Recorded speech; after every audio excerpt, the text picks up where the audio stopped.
नमस्कार, आप देख रहे हैं राष्ट्र की बात। आपके साथ में हूं मानक गुप्ता। आज रविवार के दिन भी राष्ट्र की बात, क्योंकि अरविंद केजरीवाल ने जेल से निकलते ही पूरे देश को चौंका दिया है।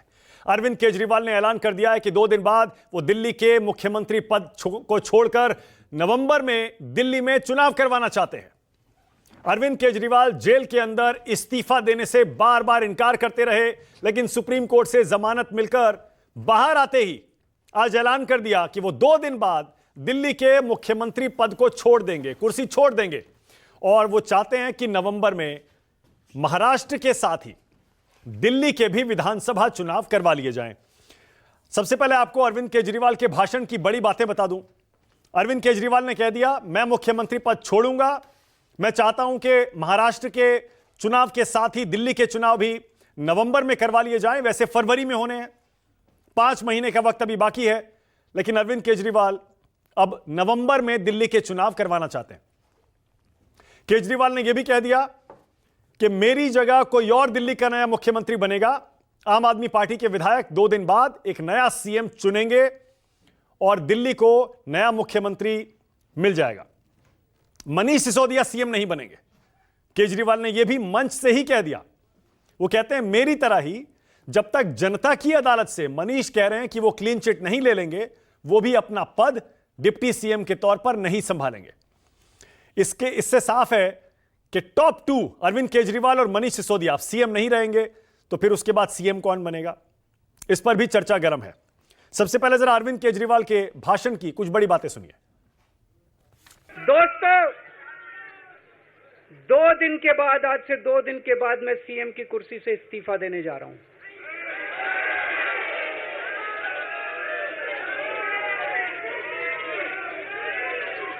और मैं तब तक सीएम की कुर्सी पे नहीं बैठूंगा जब तक जनता अपना फैसला ना सुना दे। मैं जनता के बीच में जाऊंगा, गली गली में जाऊंगा, घर घर में जाऊंगा, और जब तक जनता अपना फैसला ना सुना दे कि केजरीवाल ईमानदार है, तब तक मैं सीएम की कुर्सी के ऊपर नहीं बैठूंगा। फरवरी में चुनाव है। आज इस मंच से मैं मांग करता हूं कि ये चुनाव नवंबर में कराए जाएं, महाराष्ट्र के साथ कराए जाएं, तुरंत कराए जाएं चुनाव। और जब तक आपका फैसला नहीं आएगा, तब तक मैं जिम्मेदारी नहीं संभालूंगा। और मैं जब तक चुनाव नहीं होते, मैंने जैसे बताया 2 दिन के बाद मैं अपना इस्तीफा दूंगा। जब तक चुनाव नहीं होते, तब तक मेरी जगह आम आदमी पार्टी से कोई और मुख्यमंत्री बनेगा। आज से कुछ महीने बाद चुनाव है, दिल्ली के चुनाव है।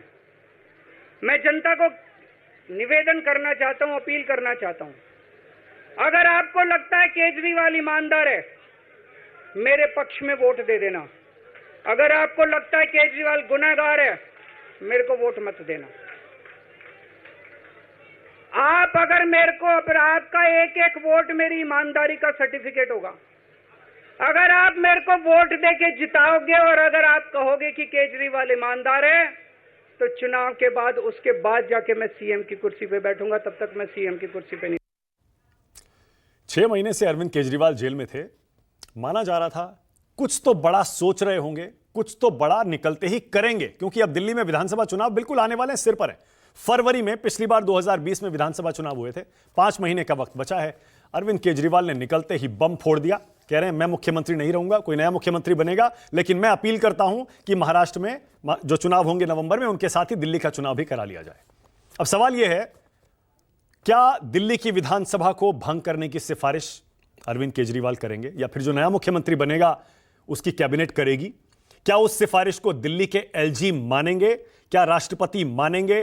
क्या चुनाव आयोग महाराष्ट्र के साथ ही यह चुनाव करवा पाएगा? बहुत सारे सवाल हैं। लेकिन अरविंद केजरीवाल ने अपनी चाल चल दी है, एक बड़ी राजनीतिक चाल। ना कांग्रेस को कुछ समझ आ रहा है, ना बीजेपी को कुछ समझ आ रहा है। बीजेपी हालांकि इसके पीछे भी ड्रामा बता रही है। सुधांशु त्रिवेदी बीजेपी की तरफ से कहते हैं, देश जानना चाहता है कि 48 घंटे बाद क्यों इस्तीफा देंगे, अभी क्यों नहीं देते, ये 48 घंटे का राज क्या है? सुधांशु त्रिवेदी आगे कहते हैं, जेल से सरकार चलाई, अपने बनाए नियम तोड़े, भगत सिंह का अपमान कर रहे हैं, अब इस्तीफा दे रहे हैं। जरा सुनिए सुधांशु त्रिवेदी को। तो जेल में रह के तो आपने इस्तीफे की बात की नहीं, बाहर आके इस्तीफा देने की बात क्यों हो रही है? और ये 48 घंटे बाद की बात क्या है? देश और दिल्ली की जनता जानना चाहती है 48 घंटे का राज क्या है, ये 48 घंटे में क्या क्या सेटल करना है। अब एक और सवाल है कि दिल्ली का अगला मुख्यमंत्री 2 दिन बाद कौन बनेगा? अरविंद केजरीवाल कह रहे हैं मैं इस्तीफा दे रहा हूं, जब तक जनता की अदालत से क्लीन चिट नहीं मिलेगी मैं नहीं बैठूंगा। वो कह रहे हैं मनीष सिसोदिया भी नहीं बैठेंगे, उन्होंने मुझे कह दिया है जब तक जनता की अदालत से पास होकर नहीं आएंगे तब तक डिप्टी सीएम का पद नहीं संभालेंगे। यानी इशारों इशारों में केजरीवाल कह गए कि मनीष सिसोदिया डिप्टी सीएम ही रहेंगे और वो अभी पद पर नहीं बैठेंगे। अब सवाल यह कि सीएम कौन बनेगा? जो लोग शराब घोटाले में उनके साथ आरोपी हैं वो तो पहले ही रेस से बाहर हो गए। अब बचा कौन? ये ऊपर 4 नाम मैं आपको दिखा रहा हूं।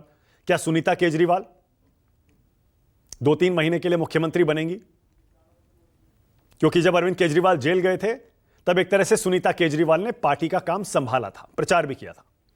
आतिशी, जिनको अरविंद केजरीवाल ने खुद सरकार चलाने की अपनी गैर हाजिरी में पूरी ताकत दी थी। सौरभ भारद्वाज, जो कि आतिशी के साथ ही सरकार में आम आदमी पार्टी में सबसे ताकतवर माने जाते हैं। या फिर राघव चड्ढा, तेज तर्रार, डायनामिक राज्यसभा सांसद। 2 दिन बाद पता चल जाएगा। तो अब ऐसा लगता है अब चुनावों का मौसम आ गया है। कैसे? सितंबर अक्टूबर में जम्मू कश्मीर और हरियाणा के चुनाव हैं। अभी सितंबर में इसी महीने जम्मू कश्मीर की वोटिंग शुरू हो रही है। उसके बाद आपको पता है कि हरियाणा की वोटिंग हो जाएगी 4 तारीख को और उसके बाद नतीजे आ जाएंगे 8 अक्टूबर को। 5 अक्टूबर को वोटिंग है। फिर उसके बाद नवंबर में महाराष्ट्र और झारखंड के चुनाव हो जाएंगे। लगता है ऐसा ही है क्योंकि विधानसभा का कार्यकाल खत्म हो रहा है। पर क्या दिल्ली का चुनाव भी नवंबर में महाराष्ट्र के साथ ही कराया जाएगा? यह एक बड़ा सवाल है क्योंकि केंद्र सरकार इसमें क्या एक्शन लेती है, क्या रुख लेती है, एलजी, राष्ट्रपति और जैसा मैंने बताया चुनाव आयोग। अब केजरीवाल ने इस्तीफा क्यों दिया? अचानक ये इतना बड़ा बम क्यों फोड़ दिया? 2-3 मोटी मोटी वजह समझ में आती हैं। पहली, जो सुप्रीम कोर्ट ने शर्तें थोपी हैं जमानत की, कार्यालय नहीं जा सकते, बहुत जरूरी ना हो साइन नहीं कर सकते, सचिवालय नहीं जा सकते, क्या उन सारे बंधनों से अरविंद केजरीवाल आजाद होकर अब 4-5 महीने अपनी राजनीति करना चाहते हैं? दूसरा, क्या यह आखिरी 5 महीने में अरविंद केजरीवाल दिल्ली के जनता से हमदर्दी बटोरना चाहते हैं? लोकसभा का चुनाव भी अरविंद केजरीवाल को सलाखों के पीछे दिखाकर ही आम आदमी पार्टी ने लड़ा था। वो अलग बात है कि दिल्ली की 7 सीटें हार गई थी कांग्रेस से गठबंधन करने के बावजूद। और तीसरा, जो बीजेपी बार बार आरोप लगाती है नैतिकता का, जेल से सरकार चलाई, इस्तीफा नहीं दिया, सत्ता के भूखे हैं, भ्रष्टाचारी हैं, लेकिन कुर्सी से चिपके हैं, एक उस आरोप का जवाब भी अरविंद केजरीवाल ने अपनी इस एक चाल से कदम से दे दिया है। अब जब दिल्ली में चुनाव की आहट सुनाई दे रही है, जरा पिछले चुनाव का नतीजा याद दिला दूं। एक नहीं, पिछले 3 चुनाव का नतीजा देखिए, क्योंकि 3 बार से दिल्ली की जनता चौंकाती आई है, आम आदमी पार्टी चौंकाती आई है। 2020 62 सीटें आम आदमी पार्टी ने जीती, 2015 67 सीटें जीती थी, और उसके पहले 2013 का रिजल्ट आपको याद ही है। ये देखिए, ये 20 का नतीजा है। 53% वोट लिया था, 53% अकेले आम आदमी पार्टी ने। 2015 में 54% वोट था, 67 सीटें थी, बीजेपी को 3, कांग्रेस 0 रही।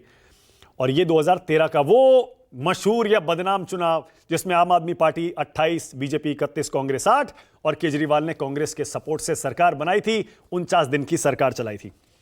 अब राष्ट्र की बात में आज का सवाल आपकी स्क्रीन पर। आज का पहला सवाल मेरा बिल्कुल साफ, जो आपके मन में भी होगा, केजरीवाल का इस्तीफा क्या नवंबर में होगा चुनाव?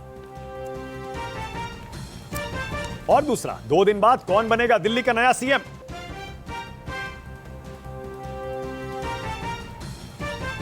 आज राष्ट्र की बात में मेरे साथ आम आदमी पार्टी से जास्मीन शाह, बीजेपी से आरपी सिंह, मेरे साथ वरुण पुरोहित पॉलिटिकल एनालिस्ट हैं, और मेरे साथ संजय कुमार हैं, देश के जाने माने सेफोलॉजिस्ट हैं, और यह स्टूडियो में विजय त्रिवेदी आ गए, वरिष्ठ पत्रकार हैं, राजनीतिक विश्लेषक हैं। आप सभी का स्वागत। जास्मीन, आप ही से शुरू करूंगा। जेल में 6 महीने अरविंद केजरीवाल जी ने इस्तीफा नहीं दिया, बाहर निकलकर अचानक इस्तीफा क्यों दिया? अंदर से भी दे सकते थे, क्या वजह है?